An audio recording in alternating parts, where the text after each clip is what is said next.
Hello, you wonderful people, and welcome to another episode of Crime Centric. This being a show where I talk about TV shows that are crime dramas. For today's episode, I'm going to talk about Tulsa King Season 2, Episode 7. A lot of really interesting things went down in this episode, so let's break it down. So we're picking up in the aftermath of last episode. Turns out Mark isn't dead. He got severely injured, and a lot of things he lucked out because he was only halfway in the vehicle, he didn't die in the explosion, so it all worked out, but he's still pretty injured.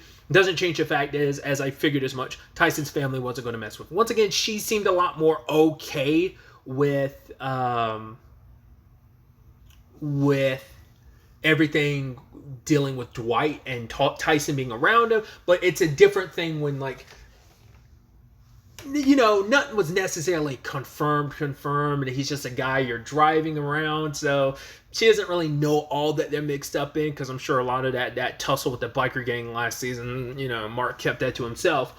But yeah, I mean, and also she's in pain, she's angry, she's heartbroken, so Tyson's getting a lot of that, and he himself kind of understands that. We don't know how his siblings feel about it. We know how his mom feels, so I'm assuming the rest of the family feels the same, but yeah, it's just... And Tyson's just angry. He wants payback. He's making a promise to his mom that it's like, this ain't the time for you to be trying to talk about payback. But it's also because Tyson blames himself. He wants to lash out because he feels responsible. He even talks about it later on with Mitch. He's like, it should have been me. If it was going to be anyone, it should have been me. Especially because I mixed up in all of this. I signed up for it. My dad didn't, So I'm the one that gave him the escalator. Like, why did I even, not the escalator,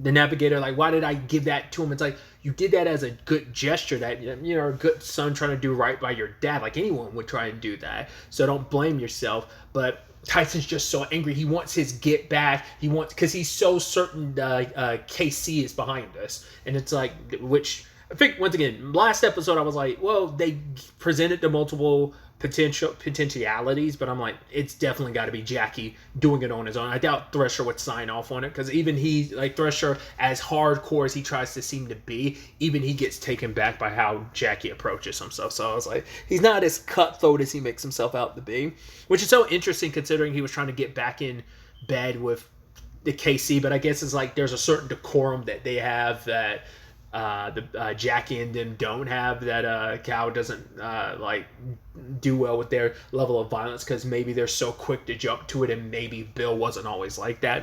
I have no idea. Maybe it's a generational thing of there's been ties between Cal and Bill, and who knows, whatever the case may be. I figured it would be Jackie, and you're immediately like, Tyson, do not go flying off the handle going after Bill, because because he's so certain, even though they literally point out there are multiple people that want Dwight's head. Dwight has pissed off quite a few people, not just Bill. You also pissed off New York. You've also pissed off Thresher. So everyone's on the board, because even it's Mitch and Goody talking about car bombings is kind of KC style, but it's but it's so on the nose, would they even do it? We find out from Bill, it's it's such an antiquated thing. He's like, yo, that was before my time. We don't do that shit. So now it's could it be Chicky? He's hot-headed enough to perform something like this, and it's he's not going to stop hating you until you die, Dwight. So until the day you die or the day he dies. So it is a situation of, we know Tyson's anger is going to be pointed in the wrong direction, but also he's just angry. He just wants his get back. He was already talking to Dwight an episode or two ago about getting the get back. So, and it's also Tyson's trying so hard to prove something to his dad, but not even really. It's more so to himself. He's like, yeah, I got to be a man. What kind of man doesn't get revenge for his father, But it's Mitch tried to talk him off that ledge, because he's like, I've heard these talks about you going down to KC trying to get revenge. It's do not do that. He's like, I've done my time. I've done things that I regret, things that I can't take back. And he's like, the moment you kill someone, there's no going back. You still have an opportunity to get out, but he's like, no, I'm in this. And it's because he has too much pride, thinking if he walks away, he's a shame and a fraud, walking away with his tail between his legs, not only when it comes to Dwight, but also when it comes to his dad. But it's there's a difference between being passive versus waiting for the opportunity, waiting for information until we know what we're up against, like Dwight was trying to tell him. It's like, why? He's like, why are you even in this? And he's like, I don't know if I'm cut out for this. It's like, maybe you aren't. Like, why did you sign up for this? He's like, I wanted to be like you. And it's like, well, now you're seeing, heavy is the head that wears the crown, but it's also like you wanted to be him, but you're not moving like the king would. You want to be like Dwight, but like you're young, you're like naive, you're impatient, and you're like, you literally jumped the gun in a figurative and literal sense at the end of the episode because you were just so angry you weren't thinking. And that's what Mitch was like, yo, I want you to focus on something. He's like, think about this tomorrow because you're not going to realize it now because your emotions are raw. And it's like, yeah, Mitch was right. Granted, it's just, he took action today instead of waiting till tomorrow, and that's just who Tyson is. They should have kept a better eye on him. They probably thought that would be enough to rein him in, but he's petulant enough to go off flying off on his own like that. Because again, it's a lot. He feels like he has to prove to the world, but more so than anything, he has to prove to himself that, like, I do belong here. It's like, you could walk away, you could have taken a step back, just be with your dad, but he can't really do that because his mom is like, if you ever come to visit your dad, make sure I'm not around. So it's like he can't be with his family. He feels he's isolated and alone. Yes, he's got the rest of the crew, but it's like, that's one thing. That's quote family. This is family. So it's a different situation. So. But yeah, we have kind of a game of telephone where everyone's like, Dwight calls up Chicky and it's like, yo, did you have anything to do with that car bombing? Let me talk to Vince. He's like, no, you don't talk to Vince, you talk to me. Which that whole thing is just making Chicky more and more pissed. I mean, he was already pissed because Vince like sat down with Bill and Dwight last episode, but now it's even more so venomous of just kind of like, oh, now they don't even want to talk to me, even though I'm the boss. Vince is just a made man that stepped in, which he had no right to. From Chicky's perspective, it's like, you have no authority to be making moves on your own. You weren't talking on my behalf. I never gave you permission. I never gave you to go ahead. It's like, well, to be fair, it's like you shouldn't have gotten. But he's like, you should have like canceled the meeting or something like that. It's like, Bill and Dwight wouldn't have waited for your ass. They would have made their moves because neither one of them likes Chicky, so they definitely sure as hell don't respect him. They at least have some feeling with Vince. I mean, Dwight even making the joke that he's like, I don't think Vince will die, and it's like, that must be like foreshadowing the fact that Chicky's going to end up killing Vince. We'll get to Vince's situation soon enough. But yeah, Chicky like was kind of upset about that. So he eventually calls Bill. Bill's like, what are you talking about? That's not us. He's like, well, the fact is that Dwight thinks you are, and that's kind of an issue on its own. So now Bill's talking amongst his people. He has the one guy being like, yo, you might as well, like, shouldn't we go after Dwight, take him out now after he got hit? Because now the whole conversation is like, well, we can just take all his businesses if he hit him. But Bill's the one that's kind of like, no, let's wait. He's a good earner. We can always wait. Like, why take him out now when we could just wait till later on, let him build up more, and then we take everything from him. We wait for our opportune time to strike. Don't kneecap him while he's at the fledgling stage in a lot of ways. Let him prosper, grow. Then we take him out and then take his shit. It's kind of simple. I guess like the most economical theft. Thieving is like, wait till they're at their highest peak and then rob them.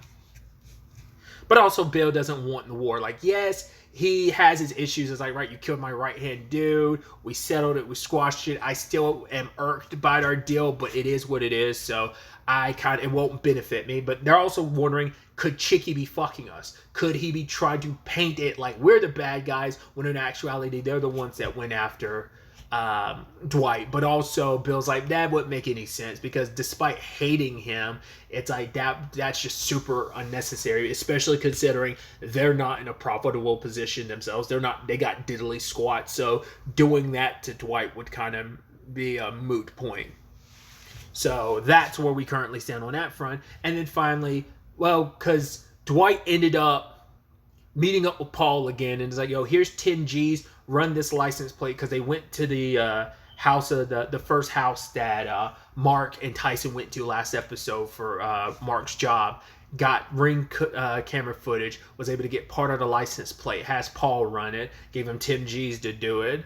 And yeah, he came, they're tracking down this white Prius, and Dwight went to confront Thrasher. Once again, it's so interesting. I keep saying Thrasher. It's Thresher. Cal. It's like, Cal's the one who started all this. Like, he was the one talking mad shit, being disrespectful when Dwight approached you with nothing but humbleness and respect, and then you kind of spit in his face, and then you've been spitting in his face at every single turn, to the point that Dwight just had it up to here. He's like, if I find out you had anything to do with this, or anyone that works for you had anything to do with this, I will burn everything you got to the ground with you in it. And it's like, for the first time, I think Cal is kind of freaked out. He presents so strong because, once again, he's kind of an old money, and he thinks like, oh, you're a ruffian. It's like, yeah, people kind of underestimate these quote-unquote ruffians. These are the people that will show up and get your you fuck around and find out type of situation. And Dwight pretty much said that. It's like, why do people like you like to provoke people like me? Because he's stupid, because he's so egotistical and thinks he's so right. And I mean, he tried to throw the law at you, that didn't work. He tried to intimidate you, that didn't work. And now because even later, he confronts Jackie about it later on, because he's like, did you have something to do with this? And Jackie, in fact, does. It's like, it seems like it was he hired, like, the guy that got his ass kicked at the turbines like a couple episodes back. That guy's the one who set up the whole thing. He was the one following in the white Prius. So Jackie ends up killing him. It's like, cool. Now we don't have to worry about Dwight fighting. It was like, let's take this to the junkyard, cube it, and we're all good. Obviously, Cal was not too keen on the whole like killing the guy thing, because he was like, oh shit, like, But that's how Jackie rolls, which I'm also like, that means you're not above being taken out too, Cal. Like, the moment the trouble of having a business with you outweigh the good of being partnered with you outweighs the trouble it might bring.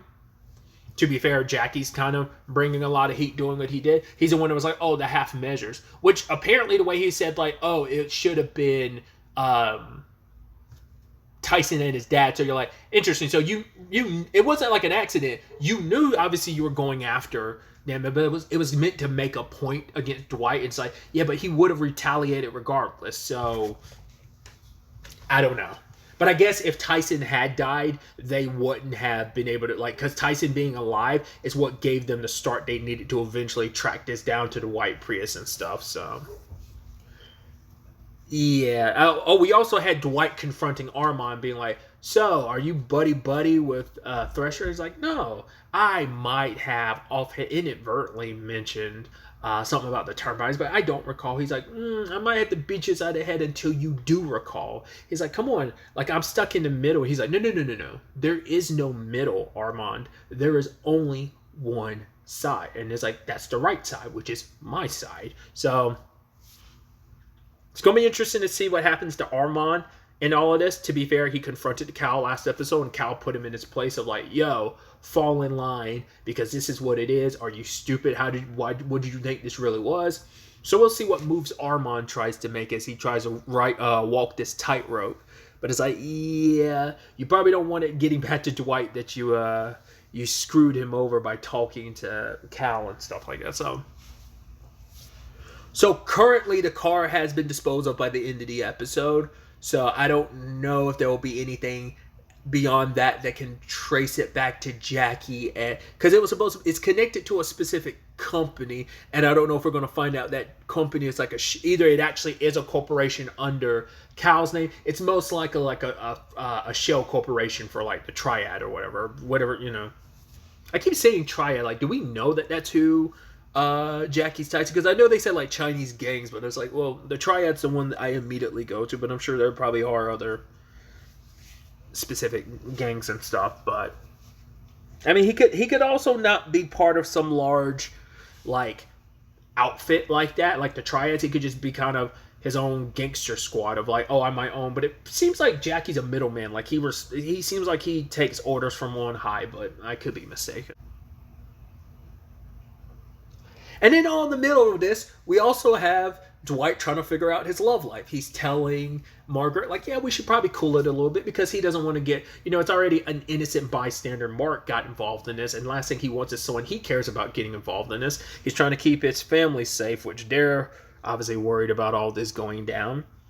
But, yeah, even despite that, him and Margaret still meet, and he's just like, yeah, like, because Margaret's very, I guess, they're both down bad for each other, because it's like, despite everything, she's like, yeah, I'm fine with a little danger. She kind of has known since day one who Dwight is and what he's all about, and she's fine with that. Because I'm like, she still continues to be an enigma where it's like, we don't know enough about her. So I'm like, well, she knows about Kansas City. She knows about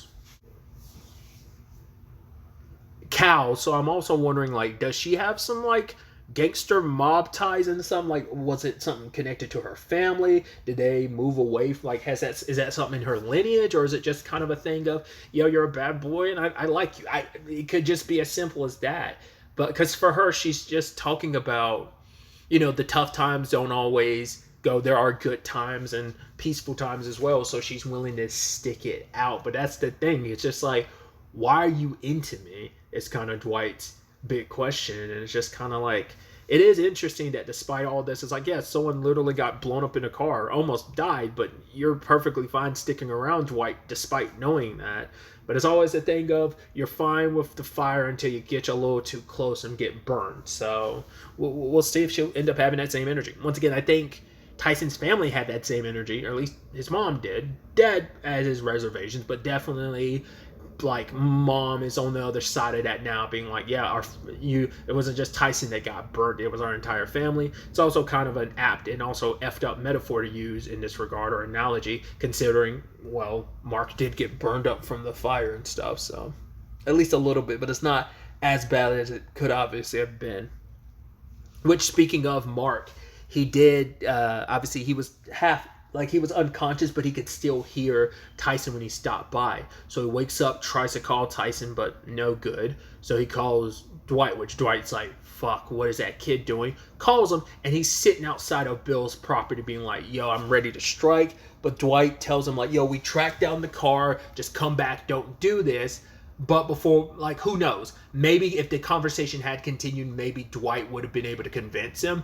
But then Bill's guy strolls up, pop, pop, pop, pop. And then it ends with, like, Tyson firing back. And luckily the guy's not dead. Granted, he could end up dead. But now this is just pouring more gasoline on the fire. Bill was cooling things down. This guy in particular is the one that wanted to kind of go after Tyson and stuff anyway. I don't think he wanted to go after Tyson, or maybe he did just to make a point. I don't remember. But yeah, this is just adding more fuel to the fire. And when Bill was trying to keep everything level-headed and calm, now things have sparked up again because of Tyson. Like, he shouldn't have even been there in the first place. Now, Home Dude probably rolled up on Tyson like that because he's like, yo, there's some vehicle. Yo, could this be Dwight? Especially because some of them are spooked by the fact is that Dwight believed at the time. They're like, oh, Dwight believes that we had something to do with it, so they thought like, oh, this is one of Dwight's people trying to make a move. So he's kind of not, I guess, justified in a way of like being like, shoot first, ask question later. You kind of have to with things being as heightened, as crazy as they are. But yeah, Tyson, like, he shit the bed on this. Lucky he didn't kill anyone that we are aware of, but he might lead to other people getting killed because of his actions. Also, kind of add a little levity to the end of this. I do appreciate the check-in with Bodie's business where everyone's like, so what do we do? Do we check for car bombs? How do we even check for that? And Grace is like, okay, can someone like, Fred, go, I think one of the people's like, yo, Fred, check her car. And he's like, why would I do that? It's like, your security. He's like, yeah, that seems above my pay grade. And it's like, well, Bodie's like, fine, I will order you an Uber. And she's like, can we stop by here? And he's like, why? She's like, I'm hungry. I want to get a salad before I go home. It's just like, yeah. So, some interesting developments. I'm curious to see where the next episode takes us with all of this. Obviously, we're down to the last 3 episodes of the season, so shit's going to really hit the fan and pop off because this powder keg's about to blow over. I'm curious to see what happens, considering, like, obviously the FBI's involvement, because, that FBI agent, he was one of the agents that was following Dwight during the trial is there. So that's also something they've got to be wary of, because like the FBI's already kind of got their nose in this because it's directly connected to him. So, oh, and I almost completely forgot. I meant to circle back to it. Was the VIDS thing? So I'm glad I remembered this. VIDS is meeting with some other like OGs, and they're talking. Well, he tells them like, "Yo, I guess the rumors were already out there, or maybe like the rumors started floating around after Vince and Home Dude heard Chicky talk about being the one that killed Pete."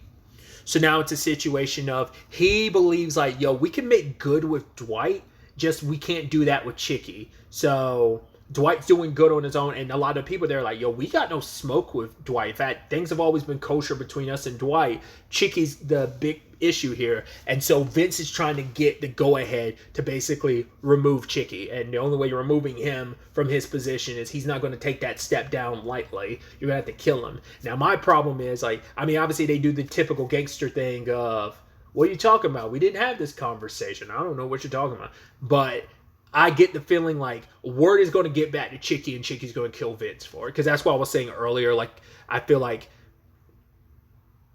it's going to be Vince that gets popped by Chicky.